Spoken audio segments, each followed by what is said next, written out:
అందరికీ నమస్కారం. నేను Swarupa Potlapalli. Welcome to iDream. సహజంగా ఆడ, మగ ఆకర్షించుకోవడం, పెళ్లి చేసుకోవడం అందరికీ తెలిసిందే.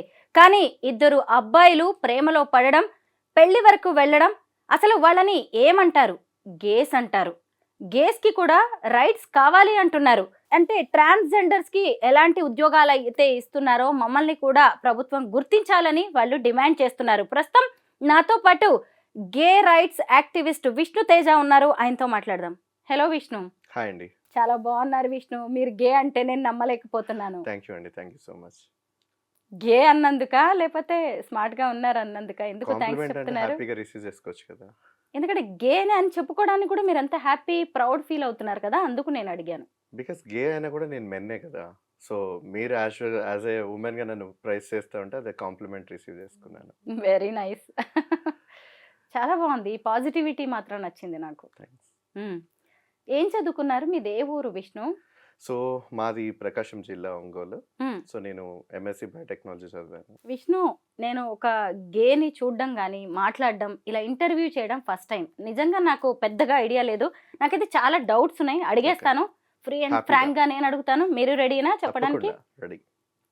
విష్ణు, మీరు గే అని మీకు ఏ ఏజ్‌లో తెలిసింది? ఎలా తెలిసింది? సో, చాలా మందికి ఇది అందరికీ ఉన్న డౌటే అండి. ఎందుకంటే మనమందరం గూడా ఇంట్లో పిల్లలుగా పెరుగుతున్నప్పటి నుంచి ఎక్కువగా సగం సమయం గడిపేది స్కూల్స్‌లోనే. సో, స్కూల్స్‌లోనే మనకు రకరకాలుగా పిల్లలు యాస్ ఎ క్లాస్‌మేట్స్‌గా మనకు కనిపిస్తా ఉంటారు. అక్కడే వాళ్ళ మధ్యలో ఫ్రెండ్‌షిప్ అనేది స్టార్ట్ అవుతా ఉంటది. అంటే రకరకాలుగా మెంటాలిటీస్ అన్నీ పరిచయం అవుతా ఉంటాయి స్కూల్ ఏజ్ గ్రూప్‌లోనే. సో, ఆల్మోస్ట్ 12 ఇయర్స్ నుంచి 18 ఇయర్స్‌కున్న ఆ ఏజ్ గ్రూప్‌లో ఏంటంటే అట్రాక్షన్స్ అన్నీ మొదలవుతా ఉంటాయి. కౌమార దశలోనే చాలామంది పిల్లలకేంటంటే ఆకర్షణలకి గురవుతూ ఉండడం. హార్మోన్స్ అన్నీ గూడా అప్పటికే విడుదలవుతా ఉంటాయి గాబట్టి అబ్బాయికైనా, అమ్మాయికైనా సో, వాళ్ళు ఒకరినొకరు ఆకర్షించుకోవడం అనే దశలో జరుగుతా ఉంటుంది. సో, నాకు గూడా అలాగే చిన్నప్పుడు ఎప్పుడైతే నాకు ఒక 12, 13 ఇయర్స్ ఉన్న ఆ టైంలోనే సో, చాలామంది నా స్కూల్‌లో ఉన్నటువంటి క్లాస్‌మేట్స్ వాళ్ళందరికేంటంటే ఆహ్, అమ్మాయిలని చూసుకోవడం, పొగడడం, వాళ్ళు నవ్వుకోవడం, వాళ్ళ మీద ఒకరికొకరు జోకులేసుకోవడం, చిన్న చిన్న లవ్ లెటర్ రాసుకొని ఒకరి బ్యాగ్‌లో వాళ్ళు పెట్టుకొని, ఇవన్నీ చాలా సరదాగా చిలిపిగా జరిగే పనులనమాట. సో, బట్ నాకేంటంటే అలా వాళ్ళందరిని చూస్తే నాకేం పెద్ద కొత్తగా అనిపిచ్చేది గాదు. ఒక అబ్బాయి ఒక అమ్మాయికి, ఒక అమ్మాయి ఒక అబ్బాయికి అలాగా అప్పుడే బెంచ్ మీద పెన్‌తో ఐ లవ్ యూ అని రాసుకోవడం, లేదా మన రౌండర్స్ అది తిప్పి దాని మీద చెక్కుతా ఉంటారు. బెంచ్ మీద. వాళ్ళ పేర్లు, తర్వాత హార్ట్ సింబలేసి. సో, ఇవన్నీ చాలా చిలిపిగా అనిపించేవి చూడ్డానికి. సో, చాలా కంపాస్ తోటి వాళ్ళు టేబుల్ మీద ఐ లవ్ యూ అని రాసుకోవడం, చాలా సరదాగా జరుగుతా ఉంటది చిన్నప్పుడు. సో, నాకేంటంటే అలా ఎప్పుడూ నాకు అనిపించలేదు. అంటే ఏదో సరదాగా క్లాస్‌మేట్స్ అంటే చేసుకుంటున్నారు. నేను చాలా సైలెంట్‌గా ఉండేవాడిని. కానీ కానీ ఒక అబ్బాయే నాకు నచ్చాడు. బట్ ఆ నచ్చడానికి రీజన్స్ తెలీదు. ఇప్పుడు వాళ్ళు గూడా ఒకరికొకరు ప్రపోజ్ చేసుకుంటున్నారంటే అప్పటికి వాళ్ళకది ప్రేమనా? లేకపోతే ఆకర్షణ? ఏంటి అనేది గూడా ఆ చిన్న వయసులో ఎవరికీ తెలియదు. బట్ నాకెలా ఉండేదంటే అబ్బాయి ఆహ్, ఆహ్, ఏ పెన్ వాడితే నేనదే వాడాలి. ఆ స్కూల్ బ్యాగ్ ఏ కలర్‌లో ఉంటే అలాగే ఉండాలి.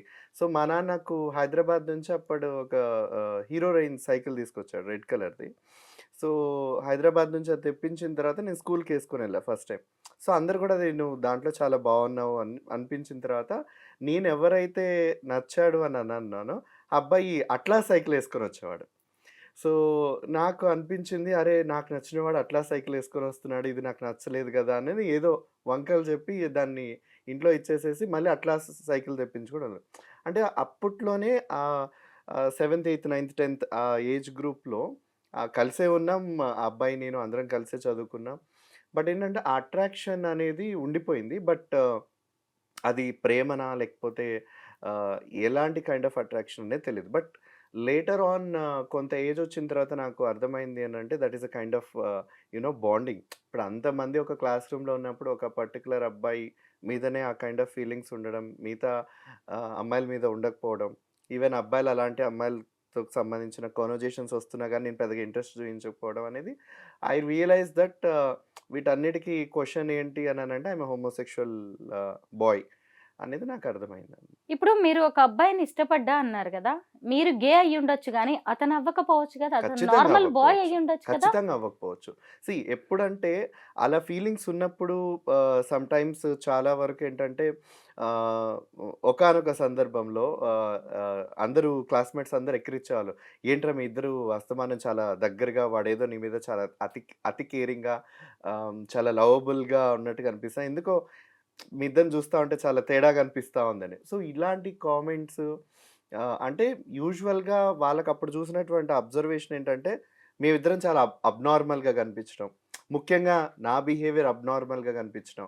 వీడేంటి అమ్మాయిల గురించి మాట్లాడడు ఎక్కువగా, అమ్మాయిలతోటి మనం అందరం కమ్యూనికేట్ అవ్వాలి, సరదా పడాలి, చిలిపిగా ఉండాలి అని అనుకుంటుంటే, వీడెందుకు అలా ఉండట్లేదు. అంటే ఆ చైల్డ్‌హుడ్ టైమ్‌లో వెక్కిరించడాలు అంటే, వీడు నిజంగా అబ్బాయి కాదేమోరా! ఎందుకంటే అబ్బాయి అయితే అమ్మాయి గురించి మాట్లాడాలి కదా! అమ్మాయి కోసం ఒక అబ్బాయి చేసే పనులు చేయాలి గదా! అని ఉంటుండే అనమాట. సో, కొన్ని సందర్భాలేంటంటే అబ్బాయి దాన్ని ఒక స్థాయి వరకు దాన్ని భరించి, ఆ తర్వాత ఒకరోజు నన్ను లాగిపెట్టి చెంపకేసి కొట్టాడనమాట. "నువ్వు నాతో అసలు నా పక్కన ఏదో కూర్చోకు." చేసుంటారు మీరు. నేనేం చేయలేదు. బట్ హ్మ్. ఏంటంటే, ఆ చుట్టూ ఉన్న వాళ్ళందరూ ఎక్కిరించేవాళ్ళనమాట. ఏంట్రా వాడు నువ్వేది వాడితే వాడు అదే వాడాలని అనుకోవడం. నువ్వే సైకిల్ అంటే వాడదే సైకిల్. ఒకే బెంచ్‌లో కూర్చోవాలని అనుకోవడం. మార్కులు గూడా వాడికన్నా ఒక మార్క్ నీకెక్కువొచ్చినా వాడు నిన్ను గొడవ పడ్డం. ఇవి అమ్మాయిలు, అబ్బాయిలు జనరల్‌గా పోట్లాడుకుంటా ఉంటారు గదా! వాడు నీతో అది జేయడం మాకెందుకో నచ్చట్లేదు అని వాడిని కొంచెం ఆహ్, ట్రిగ్గర్ చేశారనమాట. సో, ఆ రోజు వాడు లాగిపెట్టి చెంపకేసి కొట్టాడు. బట్ స్టిల్ అదేంటంటే నాకు అంటే ఆ రోజుకి నాకు అర్థం కాలేని విషయం ఏంటంటే, am I doing anything wrong? నాకు జనరల్‌గా నా మనసులో అనిపించింది, నా మనసులో అనిపించిన ఫీలింగ్స్‌ని ఎక్స్‌ప్రెస్ చేస్తూ నేను అదే విధంగా నేనున్నాను. వాళ్ళు గూడా వాళ్ళకి నచ్చినట్టుగా అమ్మాయిలకి చిన్న చిన్న లవ్ లెటర్ రాస్తూ, చిలిపిగా ఉండడం, సీక్రెట్ కన్వర్జేషన్ జేసుకోవడం, స్కూల్ అయిపోయిన తర్వాత అమ్మాయిలు, అబ్బాయిలు కలిసి పానీపూరి బండి దగ్గర నుంచొని ఉండడం. ఇవి వాళ్ళకెంత నార్మల్‌గా అనిపించాయో, నాకు ఆ అబ్బాయితో అలాగే అనిపించాయి గదా! సో, ఎక్కడ నాది తప్పు అనేది ఒక క్వెషన్ మార్క్‌లో ఉండిపోయాను చిన్నప్పుడు. విష్ణు, మీ ఏజ్ ఎంత? మీరేం చదువుకున్నారు?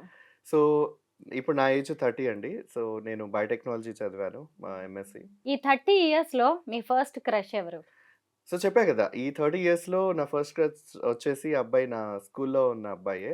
బట్ అది నాకు క్రష్ అన్న అతన్ని సంగతి మనం నాకు తెలియదు. కన్సిడర్ చేయలేం కదా! ఇలాగ మీ టైప్ వ్యక్తి కాదు గదా! అలా కాకుండా సేమ్ ఫీలింగ్స్ ఉన్న వ్యక్తిని, సేమ్ మీలాంటి వ్యక్తిని మీరు ఫస్ట్ టైమ్ ఎప్పుడు కలిసారు? ఇంటర్మీడియేట్‌లో.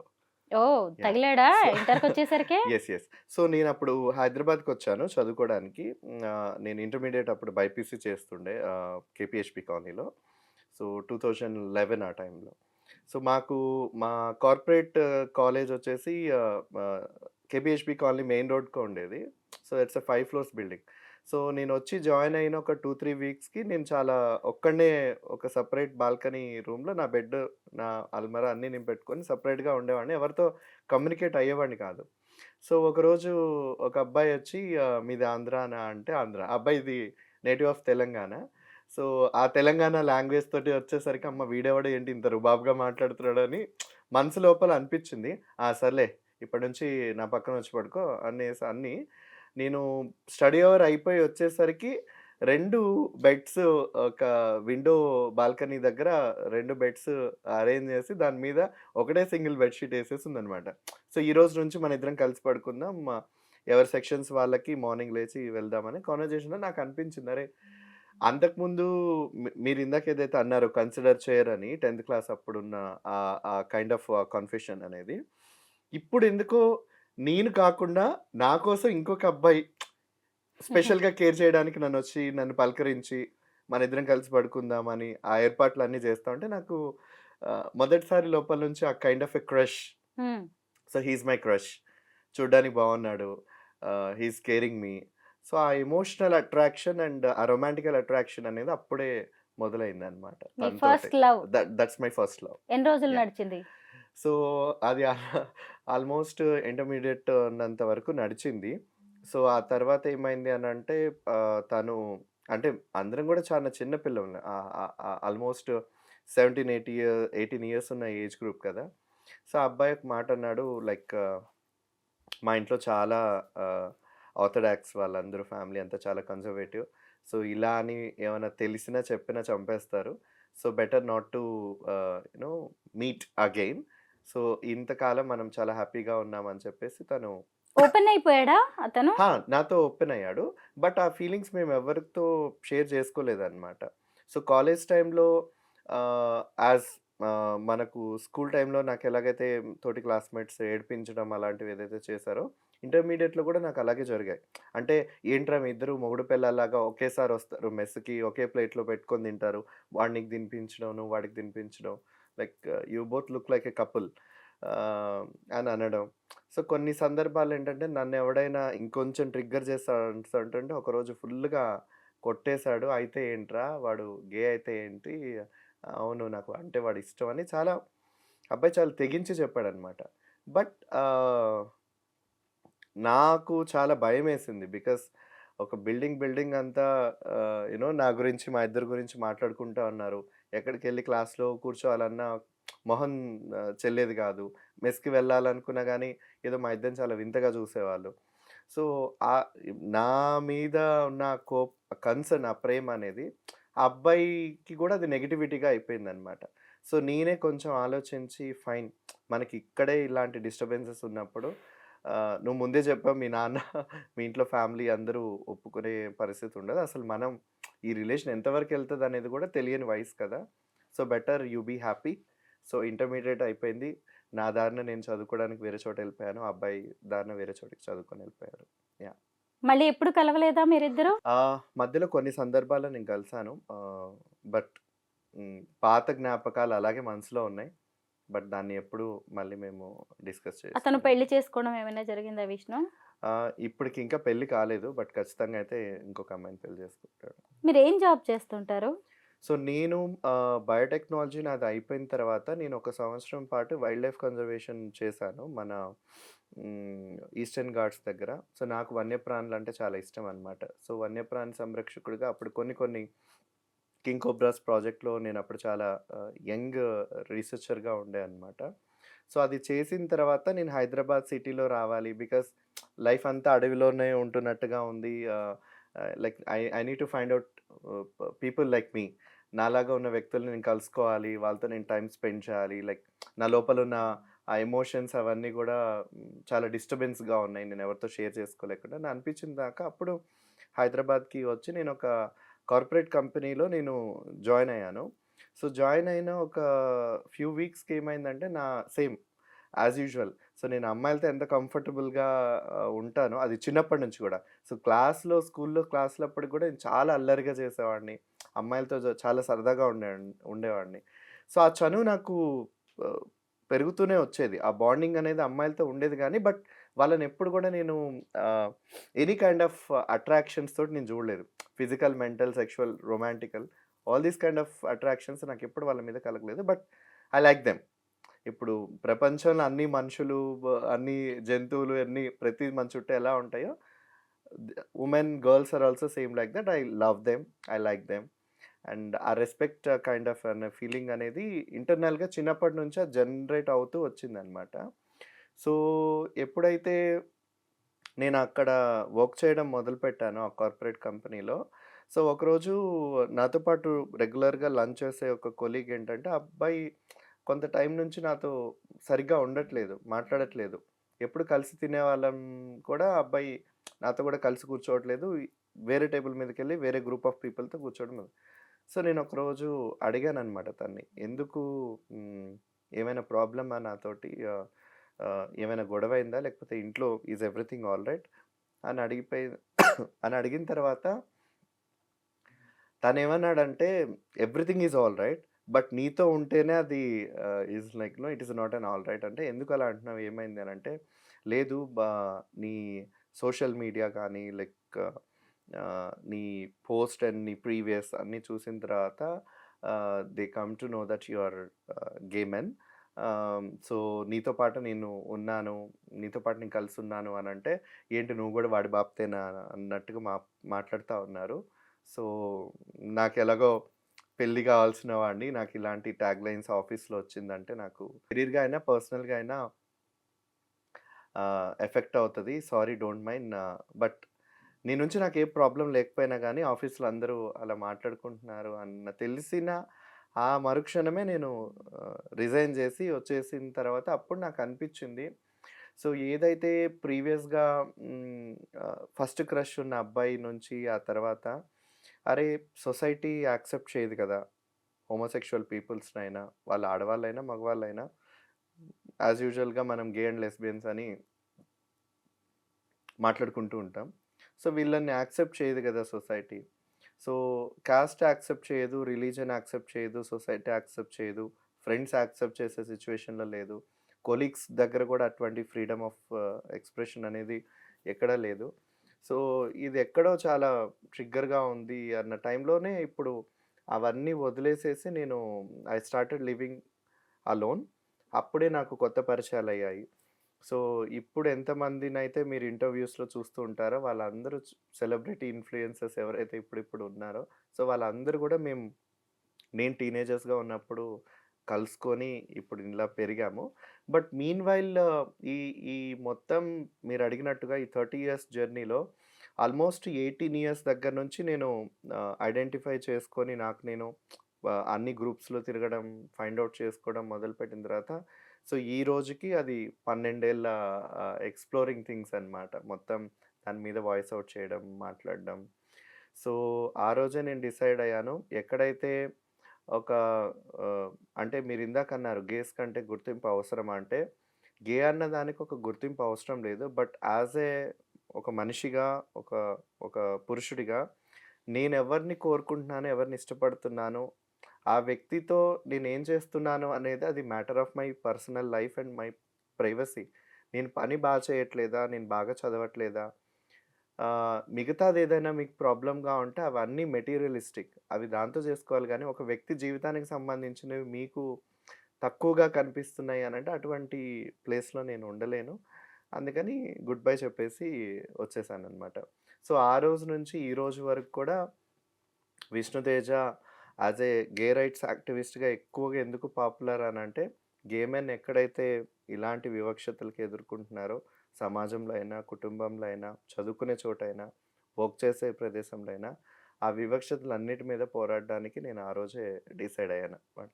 విష్ణు ఎంత బ్యూటిఫుల్ గర్ల్‌ని చూసినా కానీ మీకెలాంటి ఫీలింగ్స్ కలగవా? ఫీలింగ్స్ కలగవా అనంటే మీకు ఆల్రెడీ చెప్పాను. ఇప్పుడు ఒక క్లాస్ రూమ్‌లో అయినా, లేకపోతే ఒక వర్క్ చేసే చోటైనా, సొసైటీలో ఒక అమ్మాయి వేల మంది అబ్బాయిలని చూస్తుంది. ఒక అబ్బాయి లక్షల మంది అమ్మాయిలని చూస్తాడు. కానీ వాళ్ళకు కొందరి మీద సెక్షువల్ అట్రాక్షన్ కలుగుతది. కొంతమంది ఎమోషనల్ బాండింగ్స్ అట్రాక్షన్ కలుగుతది.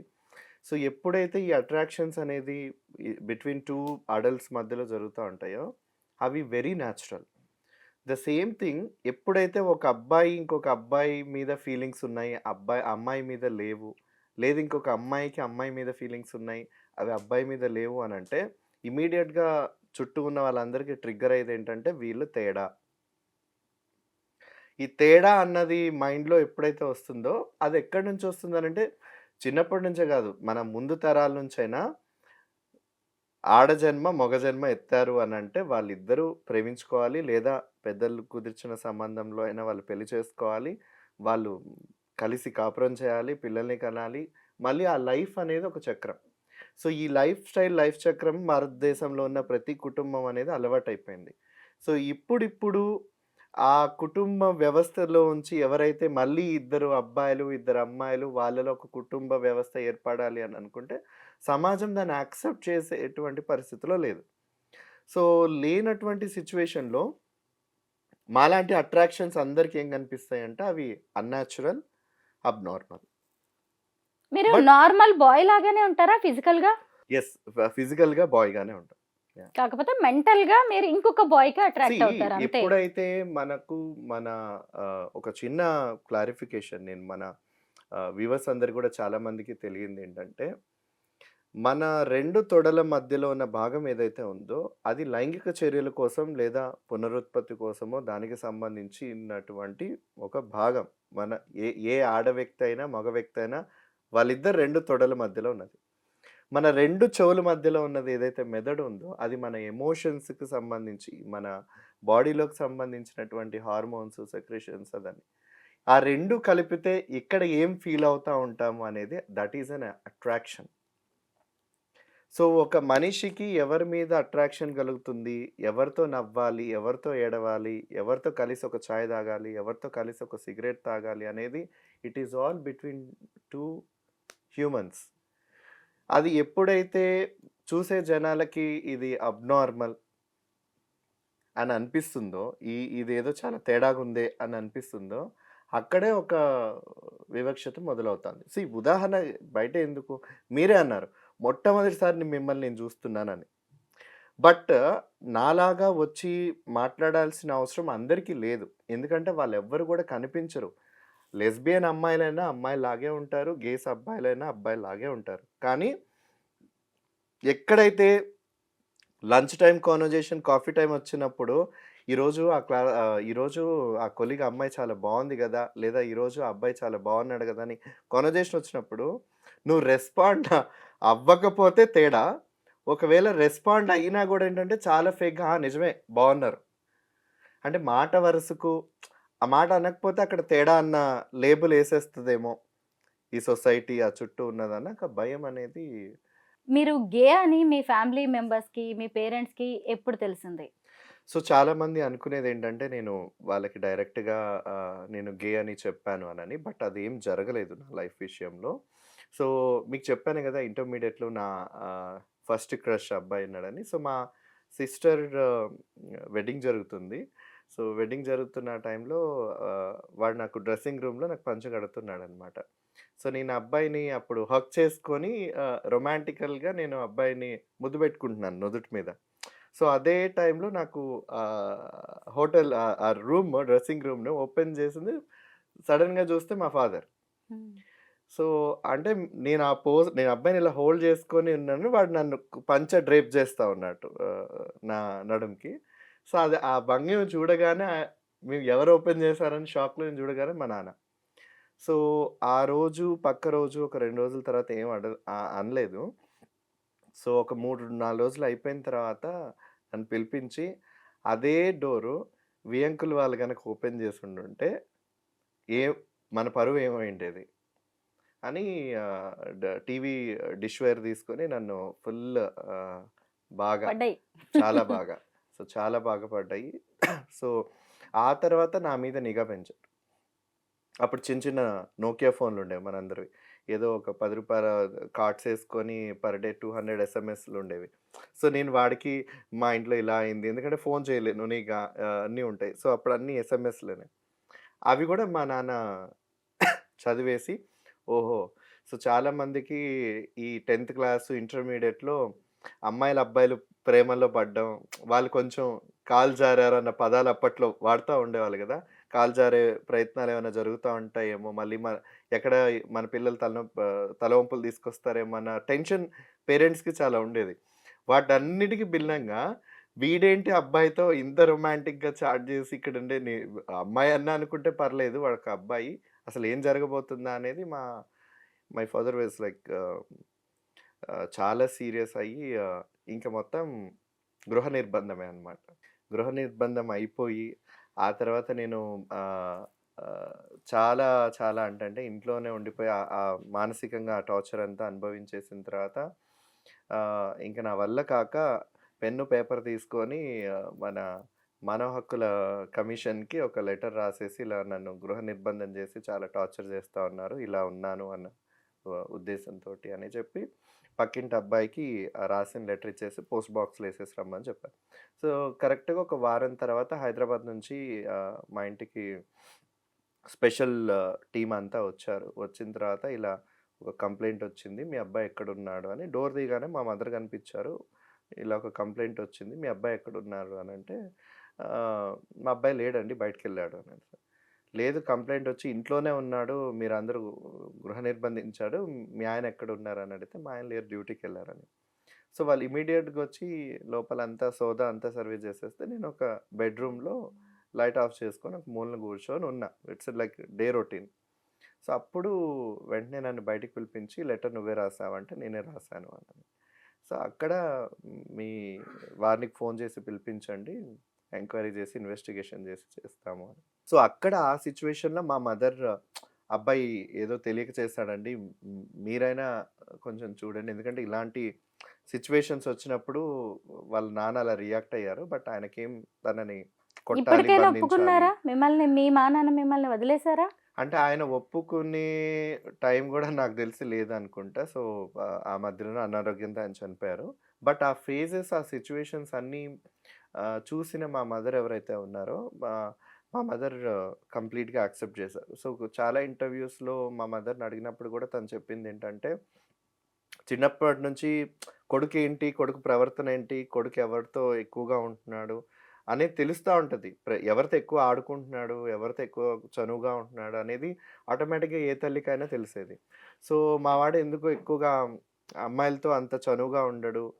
అంటే చనువు అంటే ఇన్ ద సెన్స్ ఆఫ్ ఆ వయసులో ఉండే రకమైనటువంటి చనువుతో ఉండడు.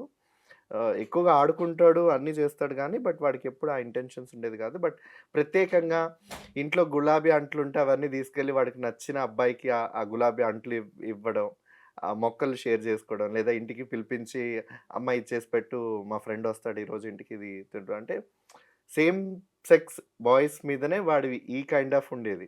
బట్ యూజువల్‌గా అది గ్రూప్ ఆఫ్ పీపుల్ తోటో లేదా ఇంకొక అమ్మాయిలతోటో చేస్తా ఉంటారు. బట్ నాకప్పుడే అనిపించింది లైక్ వీడు ఏంటి ఎక్కువగా అబ్బాయిలతో ఉన్నాడని. బట్ లేటర్ అది రియలైజ్ అయ్యాను. మా వాడికి అమ్మాయిలంటే ఇష్టం లేదు, అబ్బాయిలకని. బట్ నేనదెప్పుడు వాడిని క్వెషన్ చేయలేదు. ఎందుకనంటే, ఆల్రెడీ వాడిని క్వెషన్ చేసిన వాళ్ళందరూ వాడిని వాళ్ళ నాన్న, మిగతా వాళ్ళ స్కూల్ మేట్స్ వాళ్ళందరూ కూడా ఉంటుందని తెలుసుకొనే నేనెప్పుడు గూడా వాడినెప్పుడు నేను క్వెషన్ చేయలేదు. సో, అని మా మదరు అప్పుడు ఆన్సర్ ఇంతవరకు ఇచ్చారు. అమ్మాయిలెవ్వరు మీకు ప్రపోజ్ చేయలేదా? ఆ! ఐ లవ్ యూ చెప్పిన వాళ్ళున్నారా?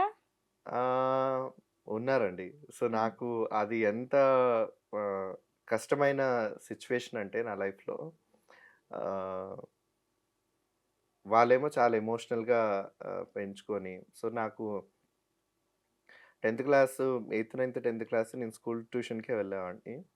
సో, తెలుగు మీడియంలో ఒక అమ్మాయి ఉండేది. సో, ఆ అమ్మాయి నేనంటే చాలా ఇష్టపడి స్కూల్ ట్యూషన్స్‌కి కూడా తరచుగా వచ్చేదనమాట. సో, ఆమె తెలుగు మీడియం సెక్షన్ ట్యూషన్ దగ్గర వదిలిపెట్టేసుకొని, ఇంగ్లీష్ మీడియం ఉండే నా దగ్గరకొచ్చి నా పక్కన కూర్చునేదనమాట. సో, ఆ అమ్మాయి నా పక్కనే వచ్చి కూర్చోవడం, ఆ చనువించడం. ఆ 10థ్ క్లాస్ అయిపోయిన తర్వాత నా అమ్మాయి నాకు లవ్ లెటర్ రాసి, నాకు డైరెక్ట్‌గా ఇవ్వకుండా నా బుక్‌లో పెట్టి ఇవ్వడం. దానికి మళ్ళీ నేను నాకిష్టం లేదని నేను రాయడం. సో, అది చాలా బిగ్గెస్ట్ డిసప్పాయింట్ అనమాట. సో, ఆ తర్వాత అమ్మాయి వాళ్ళ ఇంట్లో వాళ్ళు అంటే అప్పట్లో మా సైడు చాలా త్వరగా పెళ్ళిళ్ళు చేసేస్తారు అమ్మాయిలకి. సో, 10థ్ క్లాస్ అయిపోగానే అమ్మాయికి పెళ్లి చేసేసారు. నేను హమ్మయ్య! నా మీద ఒక భారం లేదు అని. బట్ ఆ అమ్మాయి ఆ తర్వాత పెళ్ళికి వెళ్ళాను. వెళ్ళినప్పుడు అసలు నన్ను చూసి ఏడ్చేస్తా ఉంది. అదే విషయం తెలిసిన నా క్లాస్‌మేట్స్ అమ్మాయిలు గూడా, "అరే! నువ్వు వెళ్ళిపోరా ఇక్కడి నుంచి ఏదన్నా అయిందంటే మొత్తం ఇదైపోతది" అనేసి సేవ్ చేశారు. బట్ అది నాకు ఫస్ట్ చాలా ఎందుకంటే నా పర్సనల్ ప్రాబ్లమ్స్ నాకు తెలుసు. నేనెలా గో త్రూ అవుతున్నానని. సైమల్టేనియస్‌గా ఇప్పుడు ఆ అమ్మాయి పెళ్లిలో చేసే ఆ ఎమోషనల్ ఏడుపు ఇవన్నీ నాకు చాలా భయం అనిపించిందనమాట. సో, అది ఒకటి అండ్ నేను దాని తర్వాత యూనివర్సిటీలో నేను చదువుకునేటప్పుడు గూడా రాజమండ్రి నుంచి ఒక అమ్మాయి ఉండేది. సో, ఆ అమ్మాయి అంటూ ఉండేదనమాట. నేను మొదటిసారి గోదావరి వంతెన దాటి ఇంత దూరం ఢిల్లీ వరకొచ్చాను. సో, నాకు నువ్వు బాగా కేరింగ్‌గా చూసుకున్నావు. నాకు బాగా నచ్చావు అని అప్పుడు ప్రపోజ్ చేస్తే నేను లేదు ఐయామ్ నాట్ ఇంటూ ఇట్. అప్పుడు నేను ధైర్యంగా ఫస్ట్ టైమ్ ఒక అమ్మాయికి చెప్పాను. అంటే నాకు అబ్బాయిలంటేనే ఇష్టం. సారీ అంటే, "నువ్వలా కాదు. ఒక్కసారి కలిసుండు నాతోటి నీకు తెలుస్తది" అని తను చెప్పిందనమాట. బట్ స్టిల్ ఐ రిజెక్టెడ్ అనమాట. సో, ఆ తర్వాత ఇంకా ఇప్పటికి గూడా నేను ఎక్కడ కలిసినా ఏ అమ్మాయిలు ఎవరు చూసినా చాలామంది దే ప్రపోజ్. పెళ్లి చేసుకోమని కోరుతూ ఉంటారా చుట్టుపక్కల వాళ్ళందరూ? ఇది మాత్రం చాలా ఎక్కువగా ఉంటుందండి. ఎందుకంటే ఆహ్, ఇప్పటివరకు నా ఫ్యామిలీ వరకే నా గురించి తెలుసు. అండ్ ఇంటర్‌వ్యూస్ ద్వారా మా ఎల్‌జిబిటిక్యూ కమ్యూనిటీ వాళ్ళకే నా గురించి తెలుసు. బట్ నేను ఎక్కడ ఉంటున్నానో మా రిలేటివ్స్ అయినా నేను ఉండే అపార్ట్మెంట్స్ వాళ్ళకైనా ఎవరికీ కూడా నా గురించి అంతగా తెలీదనమాట. సో, ఎక్కడైనా ఫ్యామిలీ ఫంక్షన్స్‌కెళ్తున్నప్పుడు ఏంటంటే పెళ్ళెప్పుడు చేసుకుంటావు? You know they were so హా అంటే క్యూరియస్ అనమాట. అంటే మీ అబ్బాయి చాలా బావుంటాడు. మా అమ్మాయికిచ్చి చేస్తారా? లేకపోతే సంబంధాలు చూడమంటారా? ఇలాంటి కన్వర్జేషన్స్ అన్నీ వచ్చేవన్నమాట. సో, మా మదర్ చాలా సింపుల్‌గా వాడికి నచ్చితే చేసుకుంటాడు. నచ్చకపోతే వాడి ఇష్టం వాడెలా ఉండాలనుకుంటాడు. అంటే ఇదొక్కటే పాస్ చేసేదన్నమాట. సో, తను ఇబ్బంది పడేది కాదు. ఆ సిట్యుయేషన్స్‌లో నన్ను గూడా ఇబ్బంది పెట్టేది కాదు. బట్ ఈ క్వెషన్స్ ఈ క్వెషన్స్ అయితే చాలా రెగ్యులర్‌గా ఎన్‌కౌంటర్ అవుతుంటాయి. విష్ణు, మీకు అబ్బాయిలంటే అట్రాక్షన్ ఉండొచ్చు. వాళ్ళతో మీరు కలిసి ఉండొచ్చు. అది మీ పర్సనల్ థింగ్. ఇలా పబ్లిక్ చేసుకోవడం అవసరమా? ఇంటర్వ్యూలు ఇవ్వడం అవసరమా? అసలు గే అని చెప్పుకోవడానికి మీకేం అనిపించట్లేదా? ఇది చాలా మంచి ప్రశ్న. ఎందుకనంటే, గే అని చెప్పుకొని తిరిగినంత వరకు వాళ్ళకేం పెద్ద కీర్తి కిరీటాలేం రావు. పిలిచి సన్మానాలు చేయరు. అవార్డులు, రివార్డులు కూడా ఏమి ఇవ్వరు. బట్ ఎందుకు ఐడెంటిటీని సొసైటీకి రివీల్ చేసి చెప్పాలి అనంటే, ఉదాహరణకు మీరన్నారు. నేను గే అని మీకు తెలిసిన తర్వాత, చెప్పిన తర్వాత, నువ్వలా లేవు అని మీరన్నారు. కానీ ఈ ప్రపంచంలో ముఖ్యంగా మన తెలుగు రాష్ట్రాల్లో కొన్ని వేల మంది నాలాంటి గే మగవాళ్ళున్నారు. వాళ్ళు ఆహ్, కుటుంబం కోసమో, సమాజం కోసమో, ఫ్రెండ్స్ కోసమో, లేదా వాళ్ళు అనుకున్నటువంటి జీవితం సాఫీగా సాగాలనుకునే దాని కోసమో, ఎవరైనా అమ్మాయిని పెళ్లి చేసుకొని, తర్వాత ఆ అమ్మాయి జీవితాన్ని ఇబ్బంది పెట్టి, అది మళ్ళీ రోడ్డు మీదకొచ్చి, అదంతా ఒక పెద్ద గందరగోళం, గజిబిస్తానం. ఎందుకంటే, గే అంటేనే ఒక మగవాడికి ఇంకొక మగవాడి మీద అన్ని రకాలైనటువంటి ఆకర్షణ. అలాంటప్పుడు బలవంతంగా పెళ్లి చేసుకొని, సంసారం చేసి, పిల్లల్ని కనాలనేది అది అది ఆ వ్యక్తికి ఒక పెద్ద నరకం. కానీ ఎందుకు నా భర్త ఇలా చేయలేకపోతున్నాడంటే, సొసైటీ ఒక స్టాంపేస్తదంటే, మగాడు కాదు, మగతనం లేదు, సంసారానికి పనికిరాడు. ఇలాంటి మాటలతో చాలా ఉక్కిరిబిక్కిరి చేసేసి చాలామంది మగవాళ్ళు సూసైడ్ చేసుకోవడానికి అనే పరిస్థితులు వెళ్ళిపోతాయి. నా టైమ్ పీరియడ్‌లో ఎప్పుడైతే నేను నా జాబ్ మానేసిన తర్వాత స్టార్టింగ్‌లో నన్ను నేను వెతుక్కోవడం, నా చుట్టూ ఉన్న వాళ్ళని వెతుక్కోవడం మొదలుపెట్టిన ఆ సందర్భంలో నాకిప్పటికీ గుర్తుంది. మా మాదాపూర్ ఒక కార్పొరేట్ హాస్పిటల్‌లో ఒక అబ్బాయి సూసైడ్ చేసుకొని బెడ్ మీద ఉండిన తర్వాత లాస్ట్ చనిపోతాడు. డాక్టర్ ఒక 10 మినిట్స్ అని డిక్లేర్ చేసిన తర్వాత ఏదైనా మాట్లాడాలనుకుంటే మాట్లాడొచ్చు అని చెప్పిన తర్వాత నేను అతనితో మాట్లాడుతున్నప్పుడు నా చేతిలో చేసుకొని ఒక మాట చెప్పాడు. ఎట్టి పరిస్థితుల్లో నేను ఒక అబ్బాయి అయ్యుండి ఇంకొక అబ్బాయి మీద ఫీలింగ్స్ ఉన్నాయి. అది మా ఇంట్లో వాళ్ళకి తెలిస్తే ఒప్పుకోరు. నాకు ఈ టెన్షన్సే నాకు లైఫ్‌లో చాలా డిస్టర్బింగ్స్‌గా ఉన్నాయి. నాకు బతకాలని లేదు అని అబ్బాయి సూసైడ్ చేసుకున్నప్పుడు, ఆ అబ్బాయి నాకు చెప్పిందేంటంటే, నేను చనిపోయిన తర్వాత because he is still in conscious. He knows that he is going to die in a minutes. నాకు ప్రామిస్ చేయించుకొని చెప్పిన మాటేంటంటే, మా ఇంట్లో వాళ్ళకి అమ్మాయిని ప్రేమించాడు, అమ్మాయి మోసం చేసిందనే చెప్పు. ఎందుకనంటే వాళ్ళకి గూడా ఒక గౌరవం ఉంటుంది. హ్మ్. ఇలా అని తెలిసిన తర్వాత చుట్టుపక్కల మిగతా వాళ్ళందరూ గూడా చాలా ఇదిగా చూస్తారు. దయచేసి ఈ విషయాన్ని నా చావుకుని ఈ విషయాన్ని